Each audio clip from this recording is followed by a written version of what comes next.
ഇപ്പൊ റെഗുലർ ആയിട്ട് ഞങ്ങൾക്ക് വരുന്നൊരു ക്വറി ആണ്, നമ്മൾ ഹെൽത്ത് ഇൻഷുറൻസ് എടുത്തു കഴിഞ്ഞാൽ നമുക്ക് അത് കഴിഞ്ഞ എന്തെങ്കിലും അസുഖം വന്നാൽ നമ്മൾ അത് ഹെൽത്ത് ഇൻഷുറൻസ് കമ്പനീനോട് ഇൻഫോം ചെയ്യണോ വേണ്ടയോ? ഫോർ എക്സാമ്പിൾ, നിങ്ങൾ ഹെൽത്ത് ഇൻഷുറൻസ് ഇന്ന് എടുക്കുകയാണ്, ഒരു 5 മാസം കഴിഞ്ഞ് നിങ്ങൾ ഡയബറ്റീസ് ഡിറ്റക്റ്റഡ് ആവുകയാണ്, ക്യാൻസർ ഡിറ്റക്റ്റഡ് ആവുകയാണ്, ആൻഡ് വാട്ട് എവർ ഇനി അസുഖങ്ങൾ ഡിറ്റക്റ്റഡ് ആവുകയാണെങ്കിൽ നിങ്ങൾ ഇത് ഹെൽത്ത് ഇൻഷുറൻസ് കമ്പനീനോട് ഡിക്ലെയർ ചെയ്യണോ വേണ്ടയോ?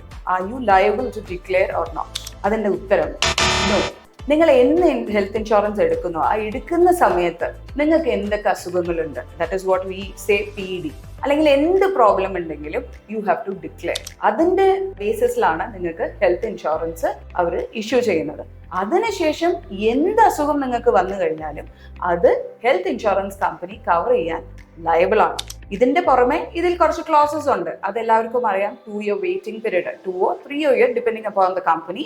അതേപോലെ പ്രീ എക്സിസ്റ്റിംഗ് ഡിസീസസിനുള്ള വെയിറ്റിംഗ് പീരീഡ്, അതൊക്കെ എല്ലാ ഹെൽത്ത് ഇൻഷുറൻസിലും അപ്ലിക്കബിൾ ആണ്. പക്ഷേ നിങ്ങൾ ഇൻഷുറൻസ് എടുക്കുന്ന സമയത്ത് ഉള്ള അസുഖങ്ങൾ മാത്രമേ ഡിക്ലെയർ ചെയ്യൂ. അത് എടുത്ത് കഴിഞ്ഞ് നിങ്ങൾക്ക് എന്തെങ്കിലും അസുഖം വരികയാണെങ്കിൽ അത് ഡിക്ലെയർ ചെയ്യേണ്ട ആവശ്യം ഇല്ല.